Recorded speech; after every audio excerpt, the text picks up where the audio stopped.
지난주에는 주와 함께 하는 제목으로 질그릇된 우리들이 보배로 오신 주님을 모시고 살아가는 것을 은혜를 나누었습니다. 주와 함께하는 사람은 하늘에 영원한 집이 있고요, 그 영원한 집에 살아갈 수 있도록 성령이 보증이 되어 주시고, 그래서 우리는 이 땅을 살아갈 때 하나님을 기쁘시게 하는 자로 살아가야 된다, 이 말씀이었다면, 오늘은 그 이후에 연결하여서요, 하나님의 강권하시는 사랑, 하나님이 강권한다, 이 말은 지배한다, 컨트롤한다, 꼼짝 못하게 붙잡는다, 이런 사랑을 얘기하는데, 이 하나님의 강권한 사랑은요, 그 첫째로 하나님을 경외하게 하는 사랑입니다. 이 경외하게 하는 사랑, 고린도전서 6장 19절에 보면 우리가 성령의 전이라, 너희 몸은 너희 하나님께로부터 받은 바 너희 가운데 계신 성령의 전인 줄을 알지 못하느냐, 이렇게 말씀하면서 너희 자신은 너희 것이 아니다, 이 말은 우리는 성령의 능력으로 성령을 모시고 살아가는 존재다, 이 얘기입니다. 근데요, 성령을 모시고 살아가는 데 있어서 오늘날 우리 현대 그리스도인들은 하나님은 사랑의 하나님, 하나님은 용서의 하나님, 하나님은 우리를 복 주시는 하나님만 생각하고 살아가는데요, 사실은 하나님은 우리를 한없이 사랑하기 때문에 또한 하나님은 두려우신 하나님이라는 것을 우리는 다 잊어버리는데, 하나님은 사랑의 하나님인과 동시에 두려운 하나님. 부모가 자녀를 양육할 때 끝없이 희생하고 사랑하지만 그 사랑 가운데는 뭐가 있어요? 해서는 안 될 일을 하거나 예의에 어긋나면은 가르쳐서, 아니 혼을 내서라도 바르게 하는 것이 부모의 한없는 사랑이지요. 그래서 이 땅을 살아가는데 바르고 자랑스럽게 살아갈 수 있는 자녀를 삼는 것이죠. 그런 면에서요, 이 하나님을 경외하는, 오늘 그 첫 번째로 사랑, 이것을 우리는 잘 기억해야 됩니다. 경외한다, 이 말은요, 저희가 어렸을 때 제 형제가 8형제, 어머님 아버지까지 하면은 10식구, 거기다가 제가 어렸을 때는 할아버지 할머니도 생존해 계셨어요. 12식구가 한 시골 좁은 집에서 사는데 다 아마 비슷하지 않겠지만 방에서 잘 때도 혼자 자는 법이, 내 방이 어디 있어요. 몇 사람씩 형제들 같이 같이 어울려 살고, 자다 보면 이불도 저리 가버리고 뭐 하고. 그런데요, 가끔 보면 저희 어머니 아버지가 싸울 때가 있어요. 티격태격하기도 하고 언성이 높아지기도 하다가 할아버지나 할머니 긴기척이 있으면 언제 싸웠냐 하고 안 싸운 것처럼 아주 힘이 뚝 따고 그냥 일하고 뭐 하라고 그러더라고요. 참 그때는 이해를 못했는데, 이게 왜 그래요? 어른 앞에서는 싸워서는 안 된다는 거예요. 이게 경애입니다. 경애. 하나님 앞에서 우리가 성령의 전이다, 성령께서 우리의 주인이다, 이 말은 성령이 기뻐하는 일을 행하되 하나님 성령이 기뻐하지 않는 일을 하지 않는 것, 이것입니다. 이 자리를 빌어서 부모님 앞에서 되는 대로 말을 함부로 하거나 행동을 마음대로 하는 것은 부모님을 경외하지 않는 겁니다. 내 부모를 공경하라는 말씀, 우리는 다시 한번 생각해 봐야 할 줄을 믿습니다. 자, 그런데 보십시오.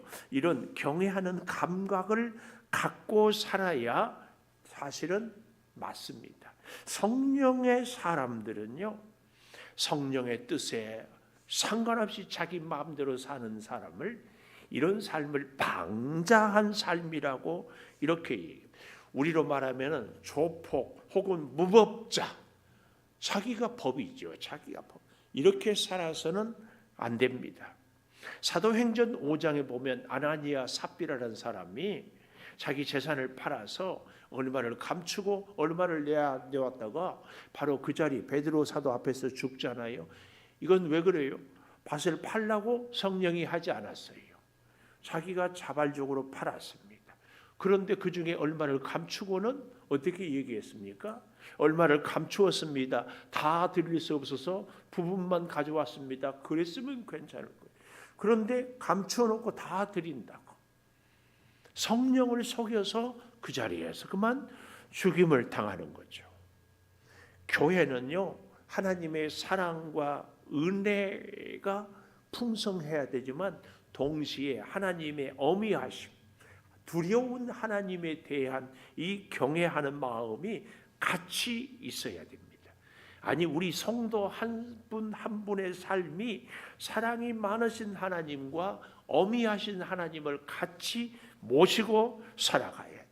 그래서요, 우리의 기질대로 신앙생활을 하거나 우리의 편할 대로 행동하고 싶은 대로 신앙생활을 하는 것이 아니고 하나님이 원하는 것, 경외하는 그 마음과 사랑이 넘치는 그 마음을 같이 가져야 합니다. 이것을 오늘 본문 11절에 보니까 우리는 주의 두려우심을 알므로 사람들을 권면한다. 이 두려워한다는 말이 무슨 말입니까? 경외하는 마음. 바울은 복음을 전파하면서요, 내가 하나님 앞에 마지막 설 그 자리, 계수할 자의 심정으로 이렇게 우리가 하나님 앞에 알려졌으니 너희 양심에도 알려지기를 원한다. 그리고 여기 두려우심은 그 앞에 우리가 지난주에 봤죠. 그리스도의 심판대. 그러니까 마라톤 선수가 마라톤을 해가면서 마지막 골인 지점, 목표 지점이죠.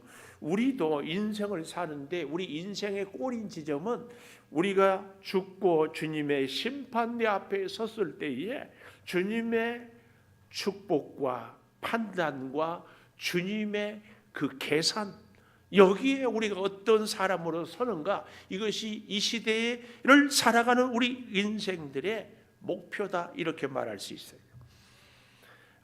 제가 목사 안수를 받고 목회하는데 제 친구 중에 한 친구가 해외 이민 목회를 가게 됐어요.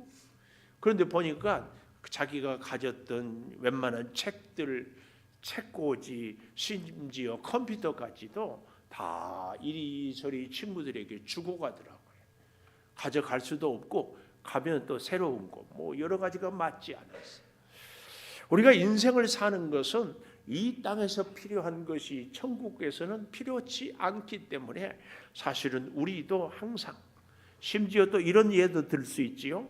젊은 청년들이 결혼을 할 때에 혼수를 준비하고 또 살 집을 준비할 때에 혼자 사는 것처럼 준비하지 않죠. 같이 함께 우리가 이 땅을 살 때에도 사실은 그런 마음으로 영원한 세계를 영원하신 하나님과 함께 살아갈 그 삶을 지금 이 땅에서 준비하며 살아가는 거죠.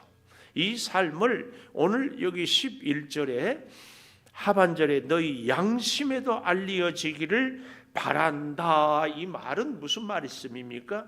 우리의 삶을 통하여서, 그러니까 그 다음 12절에 보면 우리가 다시 너희에게 스스로 추천하는 것이 아니다.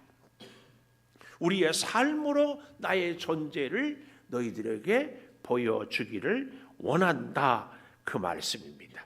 여기 12절에 보면 오직 우리로 말미암아 자랑할 기회를 너희에게 주어 마음으로 하지 않고 외모로 자랑하는 자들에게 대답한다.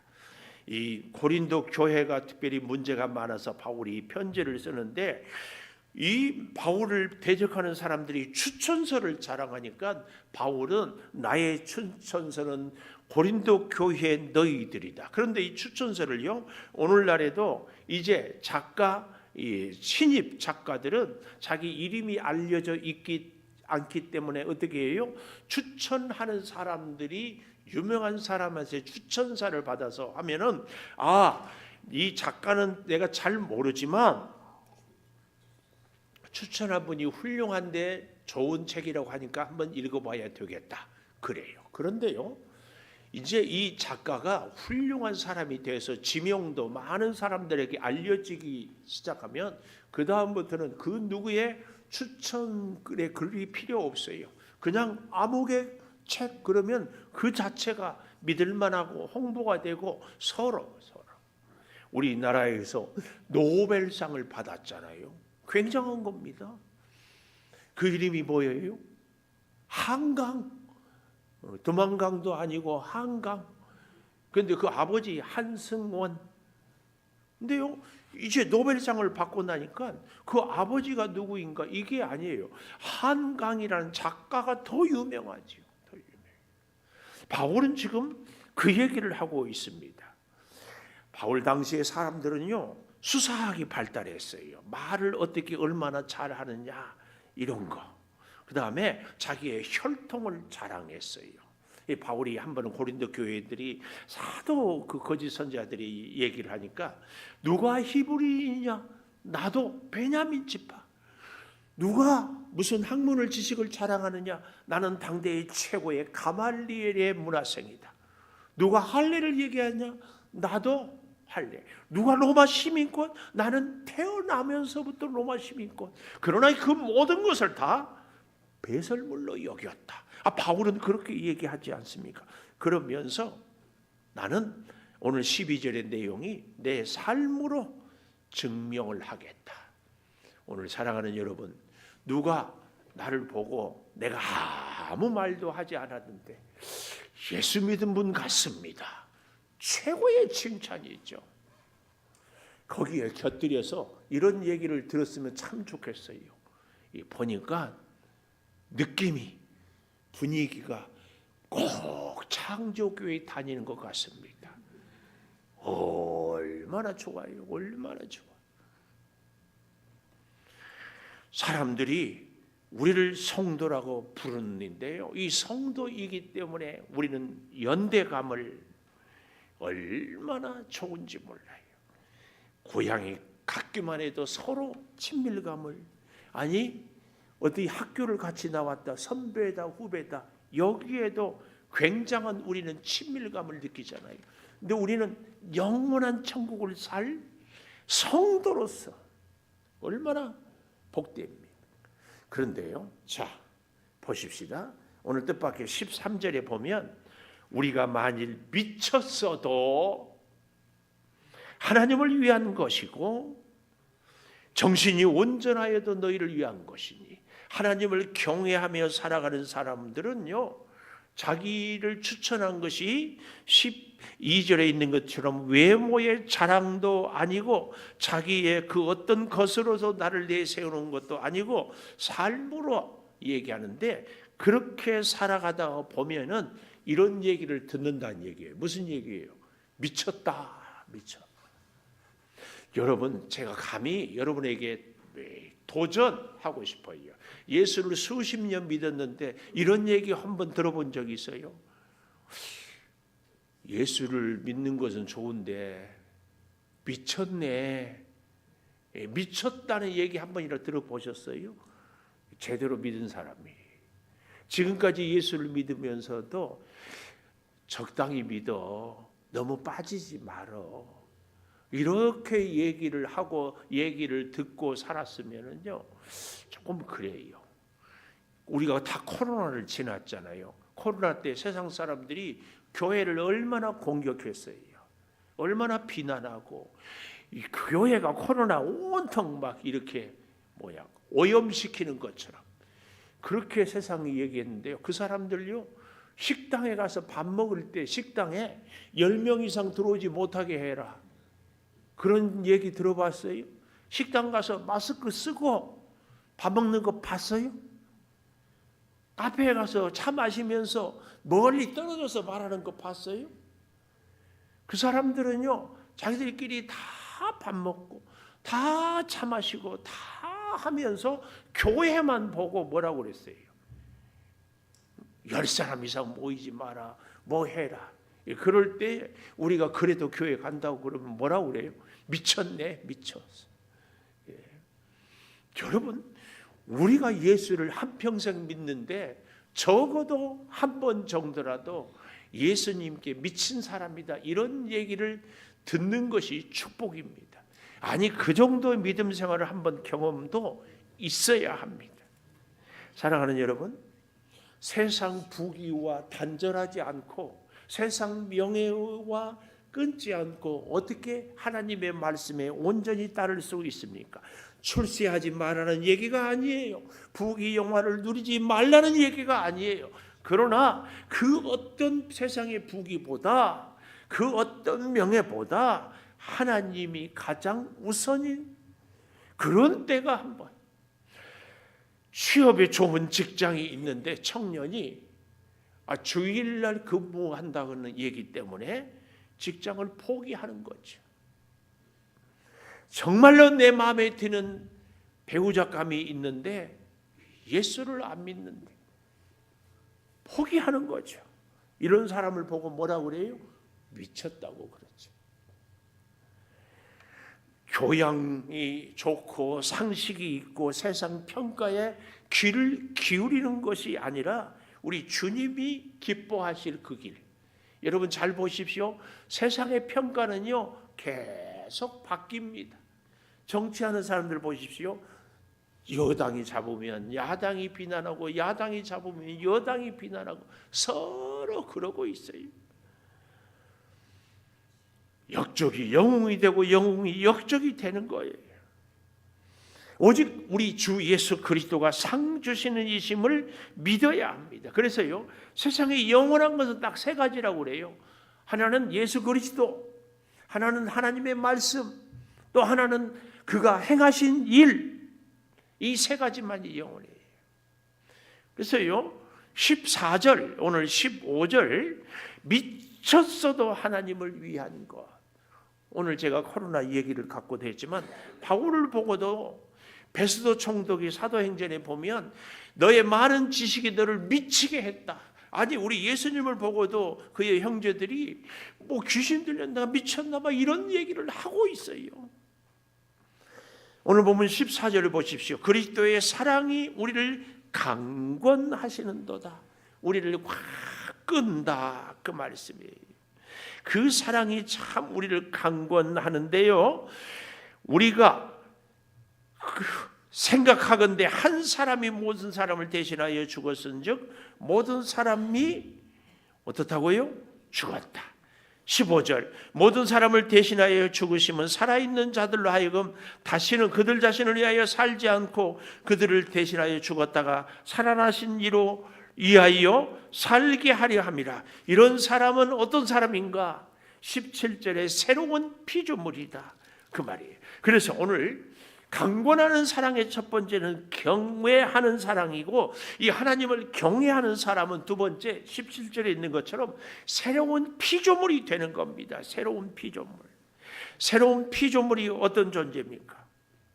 모든 것이 오늘 5장 18절에 가보면은요 하나님께로부터 났고 그리스도로 말미암아 우리를 자기와 화목하게 한 자다. 19절도 세상과 화목하게 하고 20절에 가봐도 하나님과 화목하라. 예수님과 세상과 하나님과 다 화목하게 하는. 그런데 여기서 이 새로운 피조물이라는 말씀에 대해서 우리가 이 개념 정의를 잘했으면 좋겠어요. 17절 보면 그런즉 누구든지 그리스도 안에 있으면 새로운 피조물이라. 그 다음이요 이전 것은 지나갔으니 보라 새 것이 되었도다. 이전 것은 지나갔으니 새 것이 되었도다. 이 말은 시간적인 개념이 아닙니다. 옛 시간이 지났으니까 새로운 시간이 온다. 이런 시간적인 개념이 아니고 관계적인 개념입니다. 관계. 예를 들어 본다면 어느 여인이 결혼해서 아이를 잉태했어요. 잉태하는 순간 어때요? 가장 먼저 특징 중에 하나가 물론 그러지 않은 사람도 있지만 입덧을 해요. 입맛이 달라요. 왜 그래요? 평소에 자기 자신 같으면은 자기가 좋아하는 뭐 짠 음식, 매운 음식 뭐 하는데 이 아이가 그런 걸 싫어하니까 입덧을 해서 먹을 수 없게 만들어요. 아이의 입맛에 바뀌는 것이죠. 시간도요, 나 중심, 뭐 늦게까지 카페에 다니고 뭐 하다가 아이를 갖는 순간 그럴 수 없게 되는 거죠.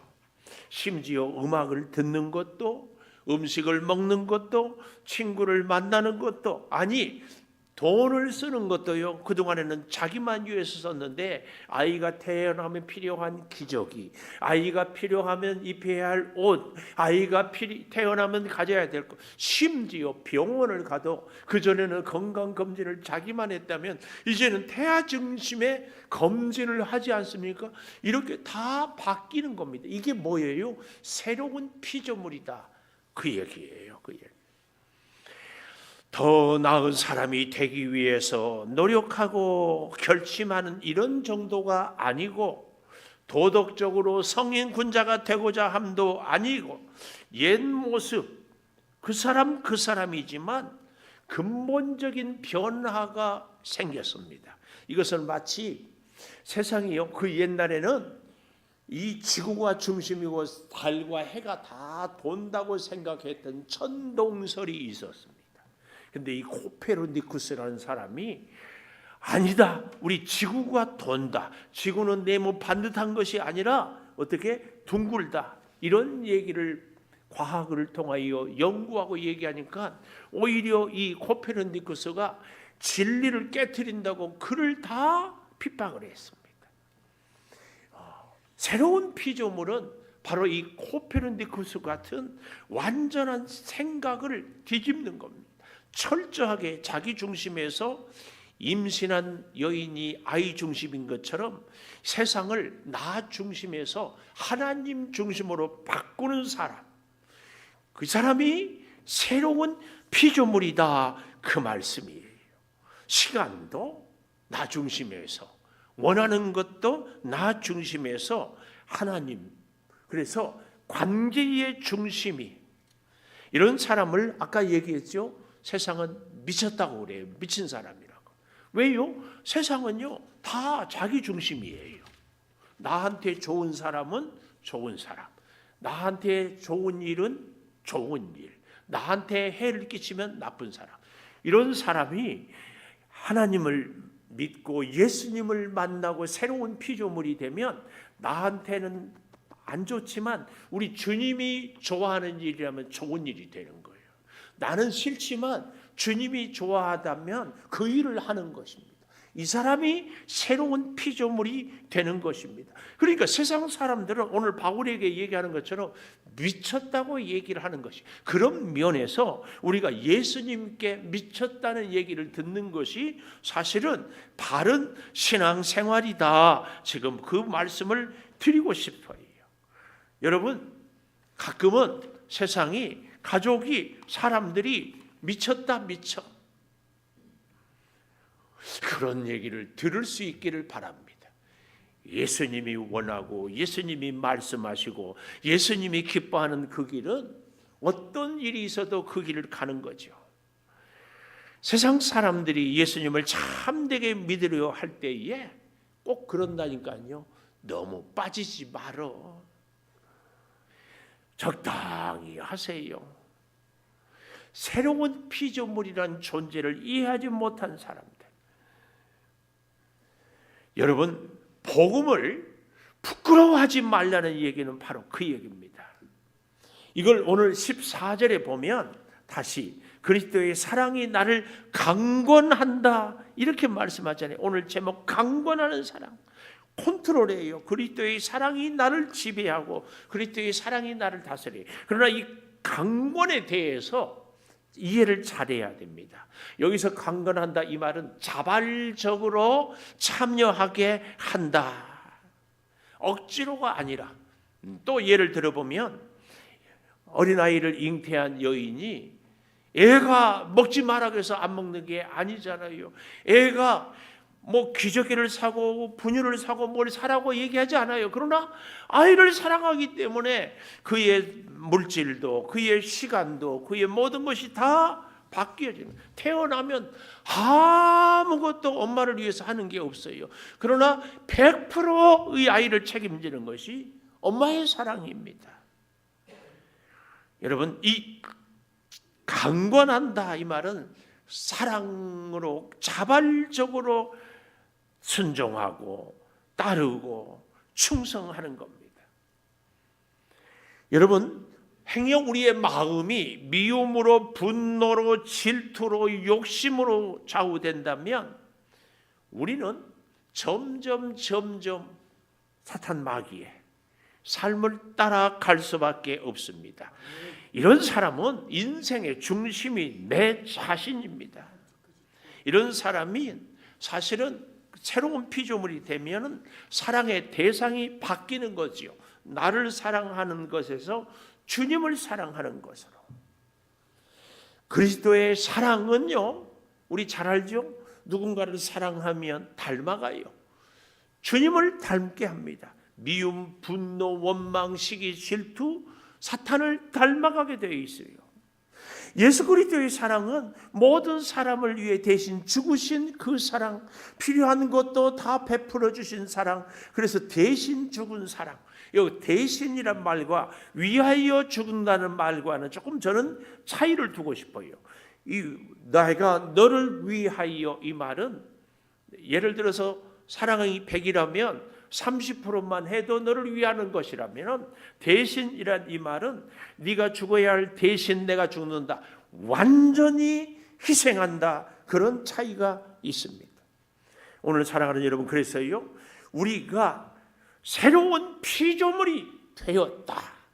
하나님을 경외함으로 이제는 나 중심에서 예수님 중심, 새로운 관계, 시간의 개념이 아니라 관계. 그래서 다른 사람과의 관계도 주님 중심으로 관계를 맺고, 우리가 세상을 살 때에도 나 중심에서 예수님 중심으로 살아가는 이런 삶을 새로운 피조물, 이렇게 말하는 겁니다.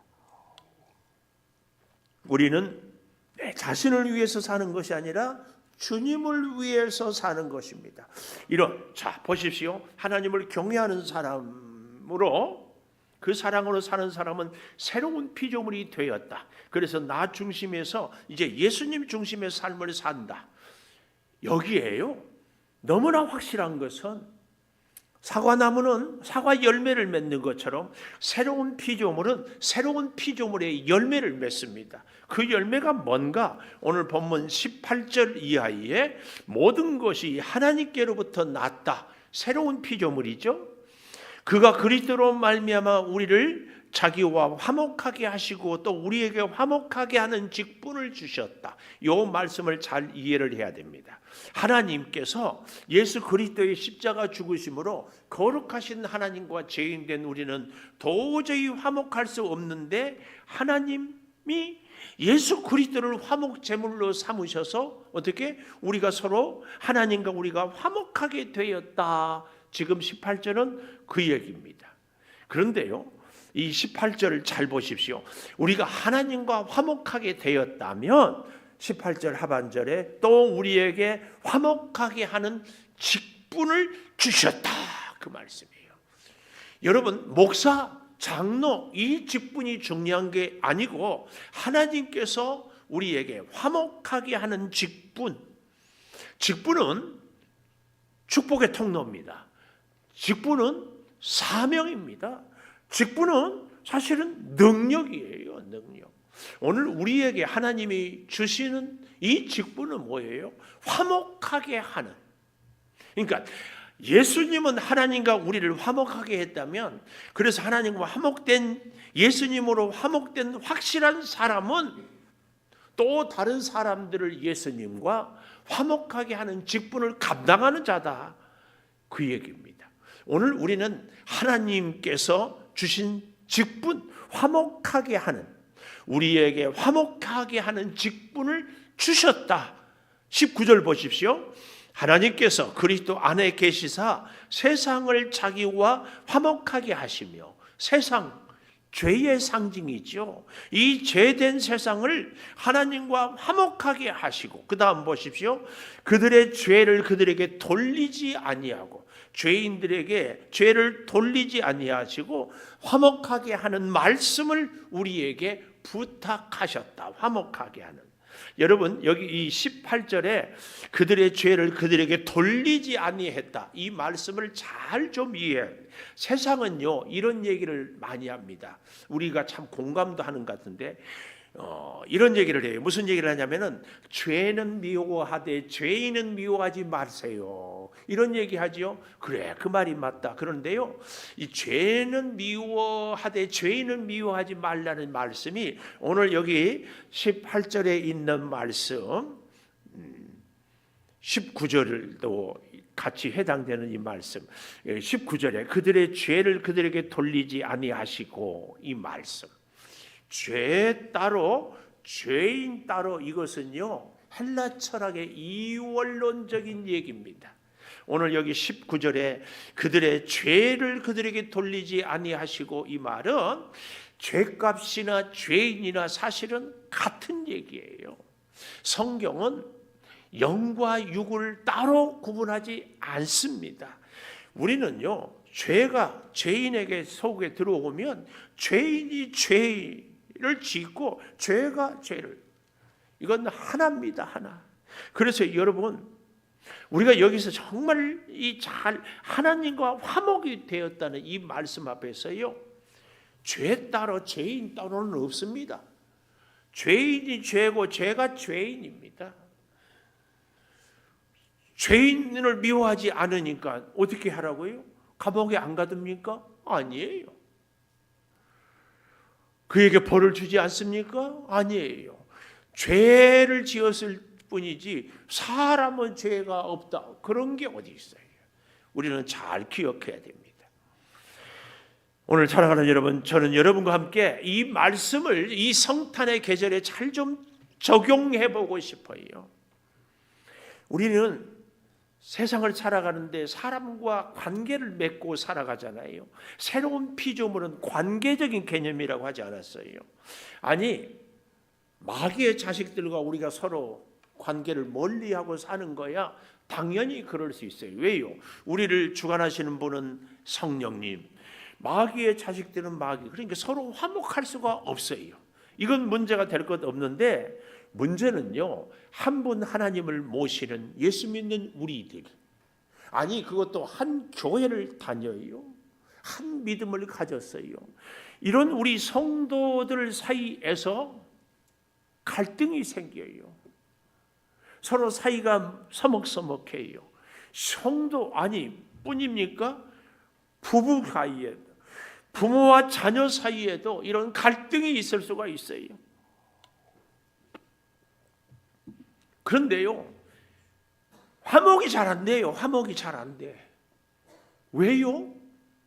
서로 갈등이 있으면 사람들은요 대부분 다 공통점이 어디에 있어요? 내 자신이 피해자다, 내가 손해보았다, 내가 상처받았다, 다 이렇게 생각해요. 우리 교회를 다니는 분들도요 저한테 가끔 목사님 제가 상처받았어요 이러는 분들이 있어요. 근데 뭐 위로를 하고 권면을 해도 그 마음이 닫혀지면 무슨 얘기를 해도 안 들리는 것 같더라고요. 참 마음이 무거워요. 근데 보십시오, 상처를 우리가 다 받았는데 상처 주는 사람이 한 사람이 100명, 1000명을 다 다니면서 상처를 주지 않아요. 이 사람은 저 사람한테 상처받고 저 사람은 또 다른 사람한테 상처를 받아. 그런데 재밌는 것은 상처받은 사람은 교회 안에 많이 있는데 상처 주는 사람은 아무도 없다.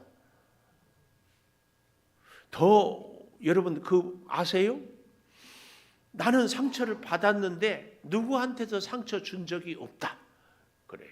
근데 이런 거 예를 들면 목사인 저를, 제가 지금 이렇게 열심히 선교할 때요 목사 천연병에는요 초년병 시절에는 설교를 하는데 교인들의 표정이 안 보여. 혼자 막 다다다다다. 근데 지금은요, 설교를 하면서 우리 장로님이 은혜를 받고 있구나. 우리 권사님이 딴 생각을 하고 계시는구나. 저분은 지금 설교 안 듣고 있구나. 이게 대충 느껴져. 근데 이제 설교하고 있는데 여러분들은 전혀 그런 의도가 아니지만 딴 생각하고 있는 것 같이 있는 모습을 보면 제가 엄청 상처받아요. 근데 본인은 상처 줬다고 생각한다 안 한다? 안 해요. 여러분, 이게 문제예요. 상대는 엄청 마음 상했는데 나는 상처 준지도 몰라. 그러니까 어떻게 돼요? 상처를 받은 사람만 교회에 있지 상처 주는 사람은 없어요. 그러니까 화목하게 해야 되는 거예요. 그 화목하게 하는 직분을 하나님이 우리에게 주셨는데 나는 손해보고 나는 상처받았고 나는 피해자다, 이 생각이 우리에게 있어요. 잘 기억해야 됩니다. 나도 모르는 사이에 주변의 이웃들에게 나도 상처를 주고 살아왔다. 앞으로도 그렇게 살아갈 수밖에 없다. 이걸 꼭 기억해야 됩니다. 사랑하는 여러분, 우리의 인생에 있어서요, 이걸 깨닫지 못하기 때문에 부부 사이에서 제가 아까 일부 예배 때 우리 사모한테 저 뒤에 앉아있어요. 사모님, 저하고 살면서 늘 상처만 받고 상처 준 적은 없지요. 그러니까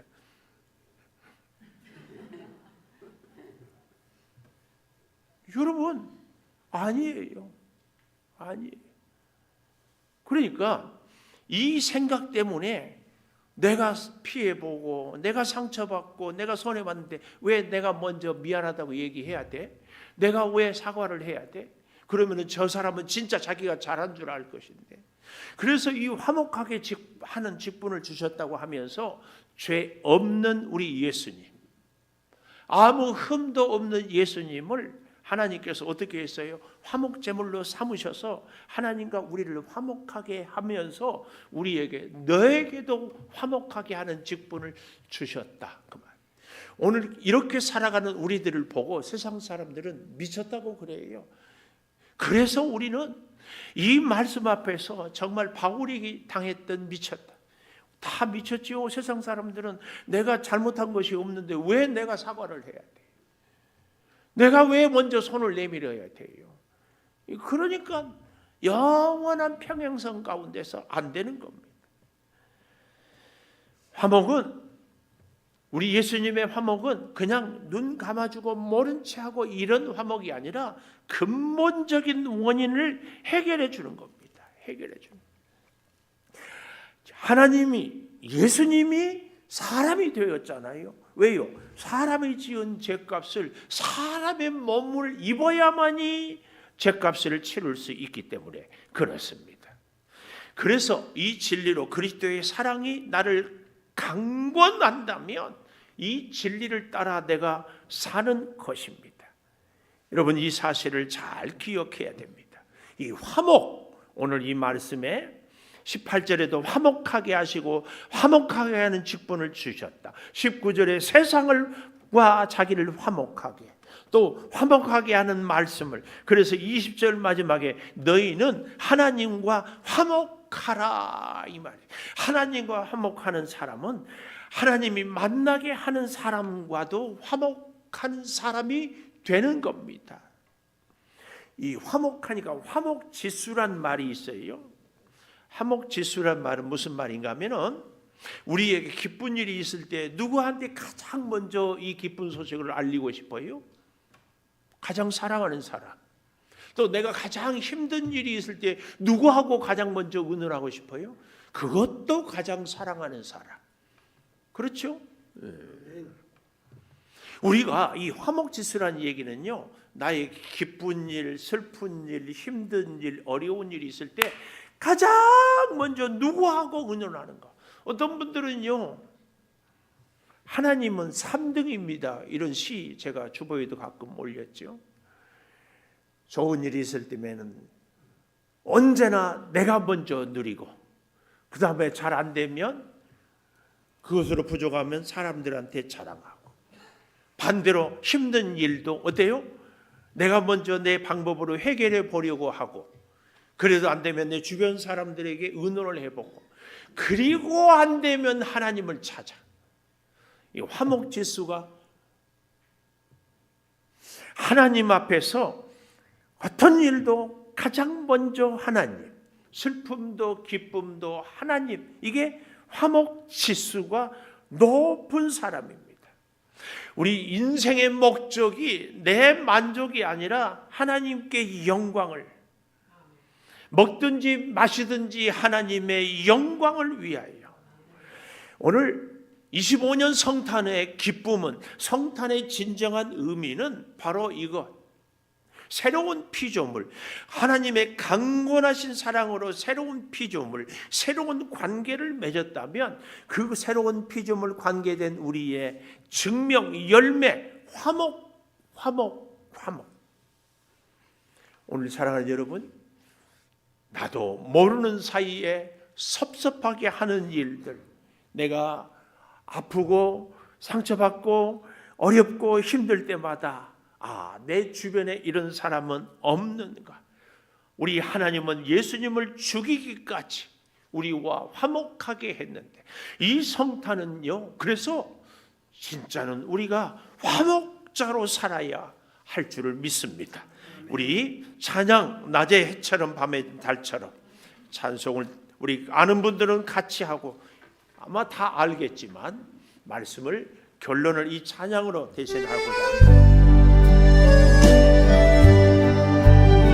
화목자의 삶은 이름 없이 빛도 없이 소리도 없이 이렇게 살아가는 존재인지를 믿습니다.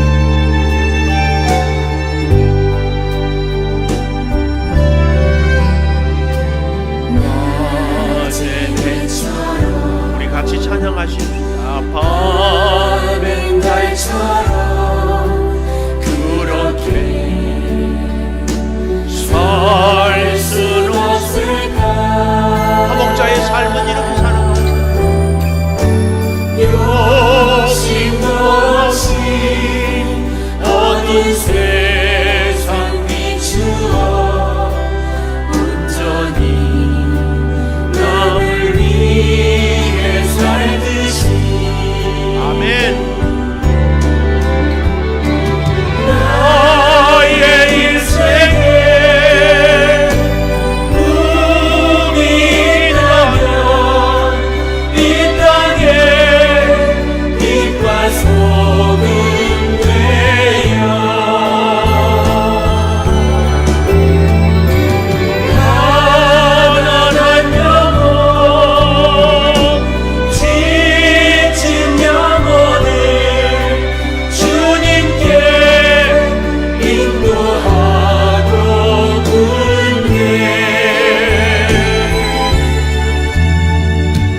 나의 욕심이 나의 못난 자가 언제나 커다란 짐되어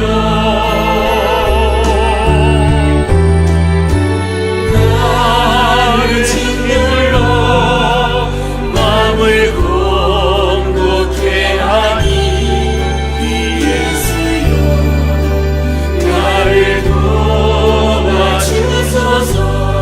여기까지 하도록 우리 한 1분만 통성으로 반주해 주시고 하나님 앞에 통성으로 같이 기도하십시다. 하나님, 오늘 말씀을 통하여 우리가 진정한 화목자의 삶을, 화목의 직분을 감당하며 살기를 원합니다. 하나님의 그 강권하시는 사랑에 감동하여 하나님을 경외하고 새로운 피조물이 되어서 아버지 하나님 진정으로 서로 화목하는 우리 주 예수님이 하나님과 우리를 화목하게 한 것처럼 우리도 이웃과 내가 이웃과 하나님을 화목하게 하는 작은 썩어지는 미랄로 낮엔 해처럼 밤엔 달처럼 수입받으며 살게 하시고, 아버지 이 성탄의 계절에 참 화목